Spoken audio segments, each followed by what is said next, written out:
சந்தோஷமாக இருந்தோம்ப்பா, எங்கள் வீட்டுக்காரர் ரொம்ப குடிப்பார், இப்போ சரியாயிட்டாரு, அதனால நாங்கள் அரிசி வாங்கி கொடுக்குறோம், பருப்பு நாங்கள் எப்படி சாப்பிட்டோம், அடுத்தவங்க வாங்கி கொடுத்த அன்னதானம் கிடைக்கிறதே பெருசு. டெய்லி 3 நேரம் அன்னதானம், டீ, குடிக்கிற தண்ணி சுத்தமான மினரல் வாட்ரு, குளிக்குமா சதுரகிரியிலேருந்து வந்த தண்ணி, இதெல்லாம் நமக்கு கிடைக்குமா?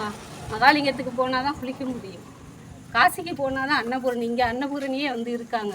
அதெல்லாம் யார்? நம்ம தான். நம்மளை மாதிரி வந்தவங்க சரியாகி போகிறப்ப அரிசி பருப்பு வாங்கி கொடுத்து நாங்கள் நல்லாயிட்டோம், இங்கே வந்து சாப்பிட்டதுக்கு எங்களுக்கு நன்றி, எங்களை மாதிரி பின்னாடி வர்றவங்க சாப்பிடணும், அவங்களும் மேலும் மேலும் சிறப்பாக செய்யணும், இந்த புண்ணிய பூமி மேலும் மேலும் வளர்ச்சி ஆகணும் அப்படின்னு சொல்லி என் காதலே கேட்டிருக்கேன்.